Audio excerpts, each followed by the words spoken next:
महोदय जवाब भी आया है। महोदय, मेरा प्रश्न यह है मोटा मोटी कि आपने जो बीपीएससी टीचर है उसको सीनियर बना दिया और जो सक्षमता परीक्षा नियोजित शिक्षक ने दिया उसको आपने जूनियर बना दिया।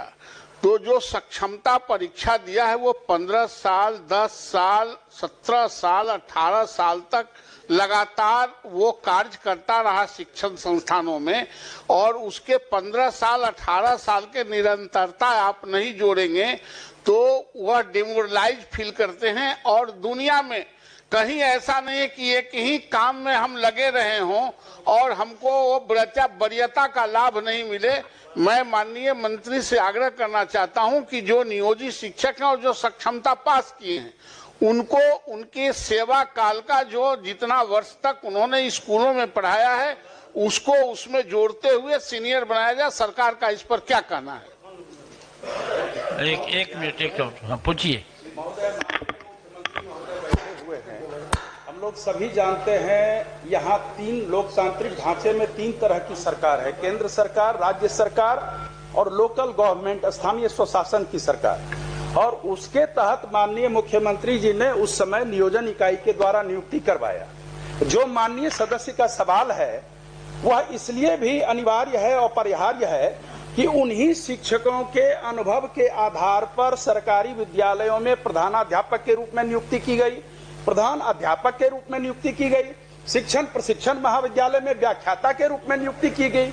उसमें आप उनका अनुभव मान रहे हैं। राज्य सेवा संवर्ग के भी कोई अगर भारतीय प्रशासनिक सेवा में जाते हैं तो वो सरकार स्टेट टू सेंटर होता है, सेंटर टू सेंटर होता है, तो लोकल गवर्नमेंट टू स्टेट क्यों नहीं हो सकता है? इतने दिन की सेवा, वो भी नियमित सेवा। मुख्यमंत्री महोदय ने पहले वो ठेके पर थे नियुक्त, कॉन्ट्रैक्ट पर, और मुख्यमंत्री महोदय ने 60 वर्ष की सेवा उनकी भी की जितनी सरकारी कर्मियों की, सरकारी शिक्षकों की सेवा थी। तो मुझे नहीं लगता इसमें कोई विवाद है। विभाग द्वारा यह विवाद जरूर पैदा किया जा रहा है, शिक्षकों में असंतोष बनाया जा रहा है, पठन पाठन का कार्य प्रभावित हो रहा है। इसीलिए इसमें मंत्री महोदय आप एक बार समीक्षा करें और सरकार के संवैधानिक स्वरूप को देखते हुए जो माननीय सदस्य का प्रश्न है उसके अनुरूप उनको यह हकदारी मिलनी चाहिए। माननीय मंत्री। माननीय सभापति महोदय, जहाँ तक शिक्षकों के वेलफेयर का प्रश्न है या फिर शिक्षा जगत में जितनी सुधार हुए हैं, अगर उसमें डिटेल में जाएंगे समय लगेगा, लेकिन ये कहना कि शिक्षकों के विरुद्ध है सरकार या उनका ख्याल नहीं रख रही है, सही नहीं है। लेकिन जो कॉन्स्टिट्यूशनल पोजीशन है, हम निश्चित रूप से आपके प्रस्ताव पर और विचार करेंगे, लेकिन जो कॉन्स्टिट्यूशनल पोजीशन है वो भी माननीय सदस्य जान जाएं। स्थानीय निकाय शिक्षकों की नियमावली भारत के संविधान के अनुच्छेद 243(6) के तहत अधिसूचित की गई है, जो राजकर्मी श्रेणी के तहत नहीं होते हैं। तो ये कॉन्स्टिट्यूशनल पोजीशन है, लीगल पोजीशन है। उसके बावजूद भी मैंने कहा कि हम उस पर विचार करेंगे, लेकिन जहाँ तक लीगल पोजीशन है, कॉन्स्टिट्यूशनल पोजीशन की बात है, सरकार उस पर सही है और जो हमारा विभाग है वो भी सही है। किसी को तंग तबाह करने के ख्याल से इस तरह की कोई मंशा नहीं है। हम लोगों ने तो जहाँ तक हो सका है शिक्षकों के हित में सारी कार्रवाइयाँ की हैं। अभी आप देख ही रहे हैं जो नियुक्तियाँ हों या उनके अन्य जो भी उनके हित के कार्य थे, 2 लाख करीब 50,000 से ज़्यादा जो शिक्षक थे वो तो पास कर चुके हैं सक्षमता परीक्षा में और वो राजकर्मी का दर्जा पा रहे हैं। महोदय हम भटक गए। मैं यह संजीव जी ने भी कहा कि आपने हेडमास्टर बनाया तो उसकी वरीयता को काउंट किया कि नहीं? आप बीपीएससी में सरकार ने एक योजना लाई कि नियोजित शिक्षकों को हम परमानेंट करके राज्यकर्मी का दर्जा देना चाहते हैं। आप दिए, वो परीक्षा दिया, लेकिन उसका पोंछ काट देने का आपने तो नहीं कहा था कि आपको जो पोंछ लगा हुआ है 18 साल का, 20 साल का, वो हम काट देंगे। और सरकार नियुक्त की थी, चाहे वो जिला में जिला परिषद का हो या कॉरपोरेशन में हो, जहां कहीं भी, हाँ, जहां कहीं भी नियुक्ति हुई है महोदय वो सरकार के आदेश पर हुआ है। 60 साल तक आपने उसको रखने का वादा किया इसी सदन में। हम सिर्फ यह चाहते हैं कि जो 18 साल 20 साल से काम कर रहे हैं उनकी सेवा निरंतरता उसमें जुटनी चाहिए। ये यूनिवर्सिटी एक्ट में भी है, दुनिया में ऐसा नहीं होता है कि एक ही काम कर रहे हैं, हम प्रमोशन के लिए छलांग करने जा रहे हैं बीपीएससी में देकर टेस्ट कराने, तो हमारा पोंछिए काट दीजिए। इसलिए महोदय मैं पुनः यह कहता हूं कि उनकी जो सेवा निरंतरता है उसमें जोड़ी जाए। अनुभव जितने दिन का अनुभव है, और आज अभी यूनिवर्सिटी सर्विस कमीशन के पूर्व चेयरमैन बैठे हुए हैं और वर्तमान चेयरमैन भी बहाली कर रहे हैं। आप दूसरे कॉलेजों को, एफिलिएटेड कॉलेजों के 10 साल और 5 साल का आप काम करने का अनुभव जोड़ रहे हैं कि नहीं? आप उस पर आप अंक दे रहे हैं कि नहीं? ये दुनिया में ऐसा ही चलता है। एक अलग रूप से इसको प्रताड़ित करने के दृष्टिकोण से जो जूनियर आज बहाली हुआ है उसके कलेजा पर आप सीनियर के कलेजा पर बैठा देंगे तो शिक्षण संस्थानों में इसका असर पड़ता है। इसलिए महोदय मेरा आग्रह है कि उनका जो अनुभव का लाभ है उसमें जुटे। यह इस पर सरकार क्या कहती है? सभापति महोदय, प्रताड़ना की तो बात मेरे समझ के परे है और शायद इस सदन के समझ के भी परे है। शिक्षकों को जहां तक सुविधा दी जा रही है, एक चीज माननीय सदस्य भी बताना चाहेंगे, चूंकि उन्होंने लीगल प्रोविजन की बात की और हमने भी किया, तो क्या जो सक्षमता पास करने के पहले जब वो जो शिक्षक थे जिसे नगर निकायों ने या पंचायती राज व्यवस्था के अधीन उन्हें नियुक्ति दी गई, उन्हें टेम्परेरी स्तर पर या कॉन्ट्रैक्चुअल पर, तो वो हकदार नहीं थे न्यू पेंशन पॉलिसी के उस वक्त जब आप वहाँ पर जब आपकी नियुक्ति थी या आपको जब पंचायती राज व्यवस्था के तहत आपको शिक्षक के रूप में रखा गया, तो उस वक्त आप तो न्यू पॉलिसी स्कीम के एनपीएस के तहत पेंशन स्कीम के हकदार नहीं थे। हकदार अब आप हुए हैं अब से, जबकि आप राज्यकर्मी का दर्जा पा लिए हैं तब। तो इसलिए प्रताड़ना की कहाँ से बात हो रही है? वो तो उनके सुविधा के लिए हम लोग ने सक्षमता परीक्षा की और उसको हम लोगों ने राजकर्मी का दर्जा दिया।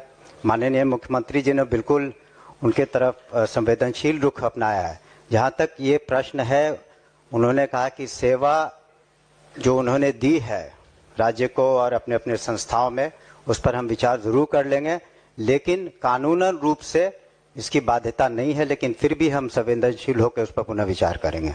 धन्यवाद। ठीक। माननीय सदस्य डॉक्टर समीर कुमार सिंह और श्री मोहम्मद सोहेब।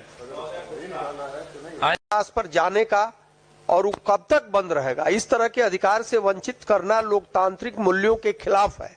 और उस जिला शिक्षा पदाधिकारी और वो कार्यालय केवल वेतन रोकने के पीछे अनुशासन नहीं है, कुछ और भी बातें हैं, उसकी जांच होनी चाहिए और जिला शिक्षा पदाधिकारी के कार्यालय से उन पर और उनके अन्य जो कर्मचारी हैं उन पर कार्रवाई होनी चाहिए, उनको दंडित किया जाना चाहिए।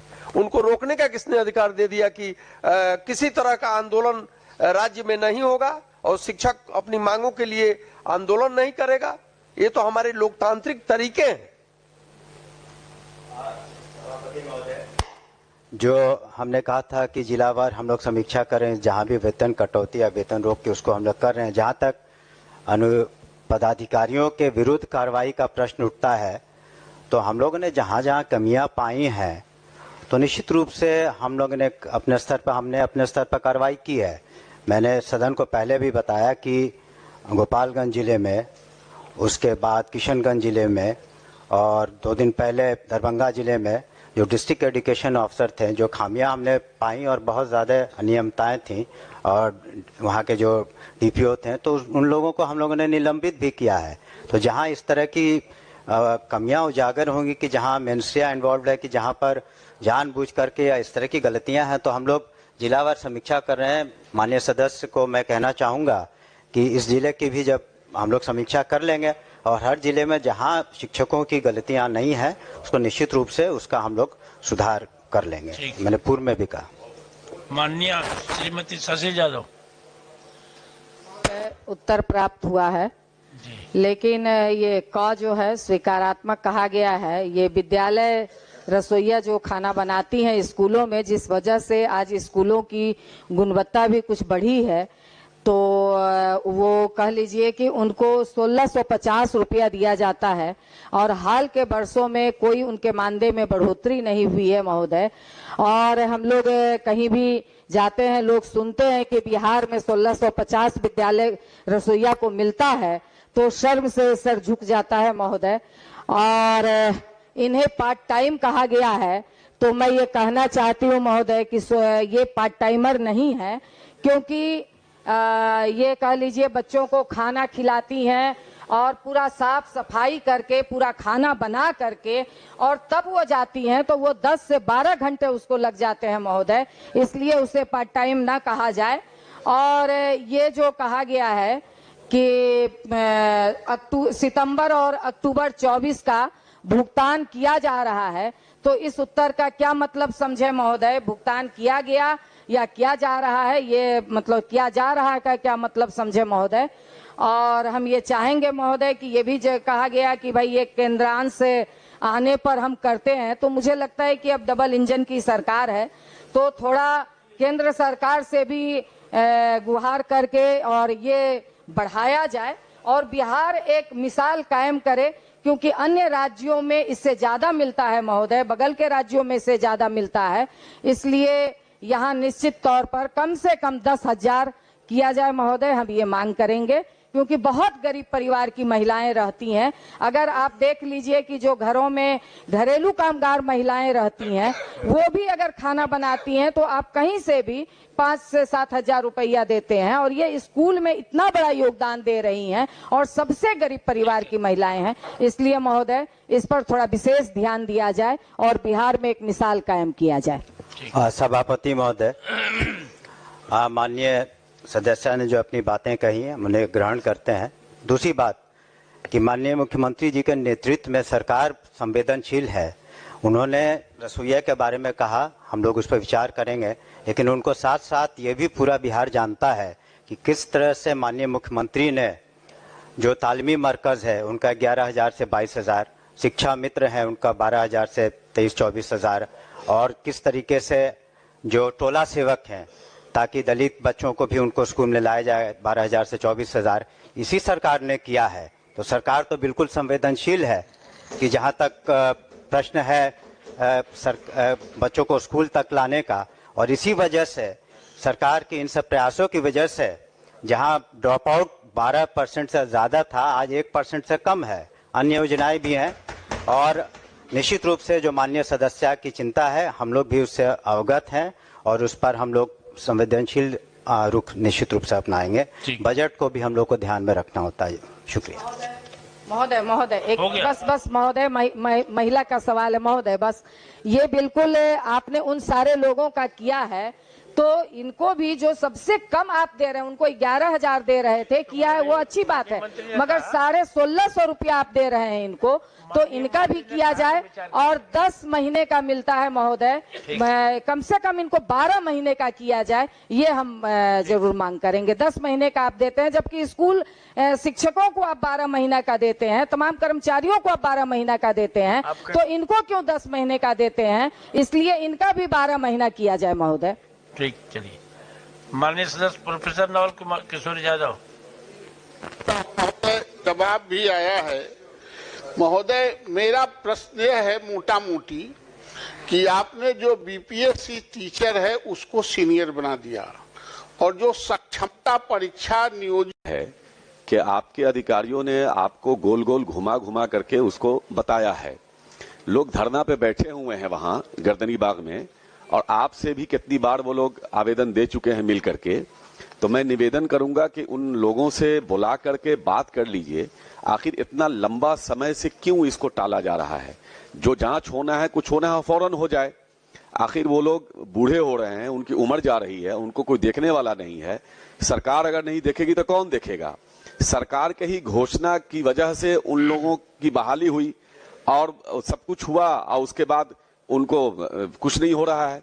तो बुला करके उसको तुरंत इसी हफ्ते में हमको लगता है कि आप उसको शॉर्ट आउट कीजिए। जो जांच करना है उसको जांच में क्या दिन लगता है, 2 दिन, 4 दिन, 10 दिन, 15 दिन, उसको इस महीने में दिसंबर में उसको खत्म कीजिए, बड़ा मेहरबानी। ठीक। सभापति महोदय, जो जांच प्रतिवेदन आ गए हैं जिन मदरसों के 15, हमने कहा कि असेंबली समाप्त होते ही उसको निर्णय ले लेंगे और शेष जो प्रतिवेदन बाकी हैं उसको दिसंबर माह में हम लोग निश्चित रूप से 25 दिसंबर तक मांग लेंगे। यहाँ तक मुझसे प्रश्न है मिलने का, ये 12:30 बजे जैसे खत्म होगा ये सब, तो आप उनको अभी सूचित कर दें, हमारे कार्यालय में आ जाए, अभी मिल लेंगे। धन्यवाद। चलिए तारांकित प्रश्न ले जाएंगे। माननीय सदस्य डॉक्टर संजीव कुमार सिंह।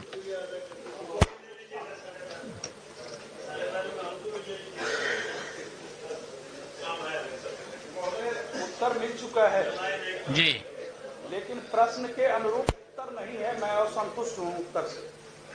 सरकार के राजस्व की क्षति वर्ष 2019 से मंत्री महोदय माने लूटा जा रहा है। एक तरह से एजेंसियों और विश्वविद्यालय के प्रबंधन जो हैं वह जीएसटी में नामांकन, परीक्षा, ये सब एग्जेम्प्टेड है, लेकिन जीएसटी के प्रावधान जितने भी हैं, नियम जितने भी हैं, उसकी अनदेखी करके विश्वविद्यालय में प्रत्येक वर्ष 25 से 30 लाख रुपए का कारोबार किया जा रहा है, अवैध कारोबार। तो मंत्री महोदय ने जो उत्तर विभाग ने जो दिया है, मुझे लगता है वो कहा गया है महालेखाकार से करवाया जाएगा, और अभी तक लगता है 20-25 करोड़ या कितना रुपया चला गया होगा।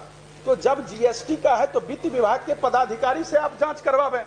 ये इसके नाम पर, इसमें एक महोदय बात बता देते हैं, जीएसटी ये जो एजेंसी है यूएमआईएस, जो जीएसटी के नाम पर जो परीक्षा और ये लेती है, वह 1 वर्ष में ही 6 स्किल्ड हैंड दे देगी विश्वविद्यालय, लेकिन वो हरि अनंत हरि कथा अनंता जीवन भर के लिए ये क्वेश्चन वित्त विभाग में ही भेजा गया था, लेकिन वो लोग ट्रांसफर कर दिया। तो महोदय उत्तर तो नहीं ना आया। उत्तर तो वित्त विभाग के पदाधिकारी से जांच करवाया जाए ना, ये तो लूटता ही रहेगा विश्वविद्यालय। इसको भेजा जाएगा पुनः हित में।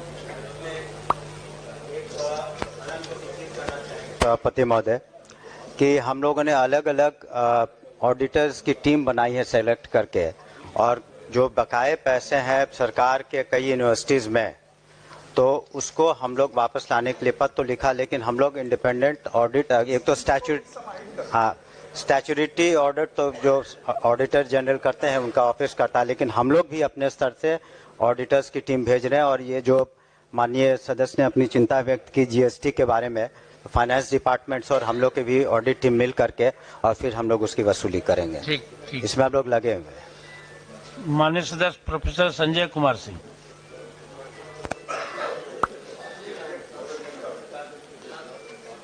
उत्तर आया है ना? हाँ, उत्तर नहीं है? हाँ? उत्तर आ गया है, देख लीजिए। हाँ? आया है उत्तर। हाँ?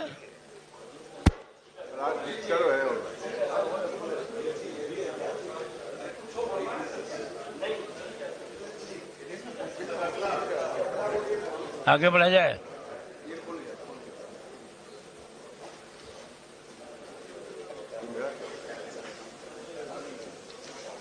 लंबा है।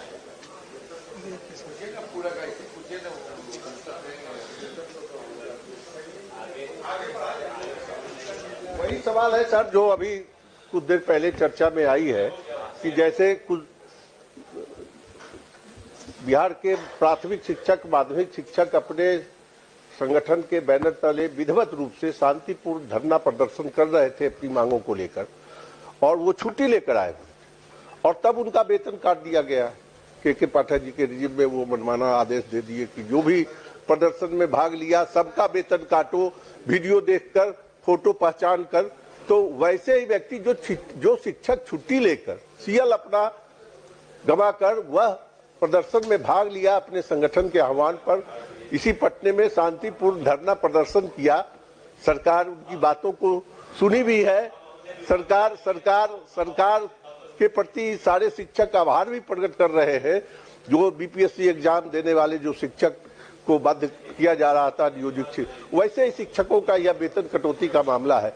हम समझते हैं कि इसका भुगतान होना चाहिए, चूंकि वो शांतिपूर्ण ढंग से यहाँ अपनी बात जो संवैधानिक अधिकार थे उसके तहत उन्होंने कहा और छुट्टी लेकर आए हुए थे। तो ऐसे शिक्षकों के वेतन जो कटौती किए गए हैं उसको वापस किया जाए। सभापति महोदय, हमने पूर्व में भी आश्वस्त किया था सदन को कि इस तरह के जितने मामले हैं हम लोग जिलावार समीक्षा कर रहे हैं और अनुशासन को छोड़ के, जहां अनुशासनहीनता है या अन्य कोई बातें हैं उसको छोड़ करके अगर विधिवत रूप से कोई आए तो हम लोग को कोई एतराज नहीं है उनको अपने जो वेतन इत्यादि देने में। लेकिन हमने जैसा कहा कोई उसकी वजह होनी चाहिए और वजह है तो निश्चित रूप से हम लोग उसको एडजस्ट कर देंगे। जिला शिक्षा पदाधिकारी को निर्देश दिया जाए तभी तो वो इसकी समीक्षा नहीं, ठीक है, वो हमने कहा जिलावार हम लोग समीक्षा कर रहे हैं, जैसे अन्य डेवलपमेंट कामों की समीक्षा की है तो इसकी भी हम लोग कर रहे हैं। ठीक ठीक माननीय श्री महेश्वर सिंह जवाब आया है जी, तो उसमें मंत्री जी का जवाब है। हमने पूछा था कि 20, 21, 22 तक के अभियंत्रण कॉलेज में इंजीनियरिंग की बहाली में इनका जवाब है कि 30% नामांकन नहीं हो पाया है। तो हम इसको जोड़े हैं तो 13,257 20 से लेकर 23 तक 13,257 ऐसे उम्मीदवार थे जिनका नामांकन इंजीनियरिंग कॉलेज में नहीं हो सका और 30% सीट मंत्री जी के जवाब के अनुसार खाली रह गई। तो कौन सा कारण है जी खाली रह गई? अंत में हजूर पूछे हैं इनसे कि यदि उपरोक्त खंडों के उत्तर स्वीकारात्मक है तो शैक्षणिक सत्र 2020 से लेकर 24 तक अधिकतम सीटें विभिन्न अभियंत्रण महाविद्यालयों में खाली रह गई तथा सीटों पर 100% नामांकन हेतु भविष्य में सरकार की क्या योजना है? हजूर लोग महाराष्ट्र चले जाते हैं, बंगलोर चले जाते हैं, कर्नाटक चले जाते हैं, दूसरे राज्यों में यहाँ के विद्यार्थी चले जाते हैं नामांकन कराने के लिए और वहाँ से इंजीनियर बनकर आते हैं। इस देश में सबसे ज्यादा इंजीनियर बिहार का, इस देश में सबसे ज्यादा डॉक्टर बिहार का, इस देश में सबसे ज्यादा IAS अफसर बिहार का। बहुत अच्छी बात है, हर विभाग में तरक्की हो रहा है, लेकिन ये 30% सीट खाली रह जाए और 3 वर्ष में 13,000 हमारे विद्यार्थी यहाँ नहीं पढ़ सके और दूसरे राज्यों में जा सके। इसी हालत में हमने पूछा है कि भविष्य में इसकी क्या योजना है कि सीटें खाली नहीं रहे, हमारे बिहार के विद्यार्थी ऐसी जगह पढ़े और बाहर पैसा नहीं जाए। यही सवाल हमारा है, हमको थोड़ा सा संतुष्ट कर दीजिए, यही जवाब चाहिए। नामांकन को 100% सुनिश्चित करने के हेतु विभाग के अनुरोध पर छात्र ये सत्र 2024-25 में बिहार संयुक्त प्रवेश परीक्षा प्रतियोगिता परिषद पटना द्वारा विशेष काउंसलिंग दिनांक 19/4/24 से लेकर 4/12/24 तक निर्धारित है। विभाग 100% नामांकन सुनिश्चित करने हेतु प्रयत्नशील है और हम लोग लगातार प्रयास कर रहे हैं। महोदय, होता यह है कि कई बार लोगों का यहाँ पे एंट्रेंस हो जाने के बाद भी कुछ बच्चे का ये मित्रवत होता है कि वो हमारे साथ पढ़ रहे थे, वो महाराष्ट्र में चले गए तो वो साथ में एडमिशन वहां ले लेते हैं। लेकिन अब हमारे नेता के निर्देशानुसार ऐसा हुआ है कि अब हम लोग का फीस भी 10 रुपए में इंजीनियरिंग की पढ़ाई हो रही है और 5 रुपए में पॉलिटेक्निक की पढ़ाई हो रही है। इसलिए मैं माननीय सदस्य को आश्वस्त करना चाहता हूं कि इस वित्तीय वर्ष से हम लोग लगभग 100% सीट अपना ये फुलफिल कर लेंगे। हाँ, कर दीजिए तो अच्छी बात है, लेकिन जो जवाब आया है कि महाराष्ट्र चला जाता है तो फिर कहे नहीं काउंसलिंग करते हैं। कर रहे हैं ना, कीजिए ना। जो 12 एक बार काउंसलिंग कर लिए और सीट हम खड़े हैं तो आप कहे खड़े हो गए। सवाल है कि हम एक बार काउंसलिंग कर लिए, नामांकन हो गया और हाँ ठीक हो गई है कर लिए, अब खाली रह जाता है सीट तो फिर उसका काउंसलिंग कीजिए और नामांकन करके 100% कीजिए। आपको मैंने यहाँ कुछ करने की जरूरत नहीं, हम आपको एक सलाह सुझाव दे रहे हैं। 4 महाराष्ट्र का भी है। माननीय श्री नीरज कुमार महोदय, जवाब मिल गया है, जवाब से संतुष्ट भी है, लेकिन हम विभाग से एक अनुरोध करते हैं। ये सदन है सभापति महोदय, तो जब जवाब दीजिए तो पूर्ण जानकारी से सदन को अवगत कराइए। ये बिहार के लिए कितनी बड़ी उपलब्धि है सभापति महोदय कि राष्ट्रीय और अंतर्राष्ट्रीय, मैंने पूछा है कि राष्ट्रीय और अंतर्राष्ट्रीय स्तर पर बिहार के होनहार खिलाड़ियों ने परचम लहराया है, तो ये कह रहा है कि हाँ, तो जो आप सरकार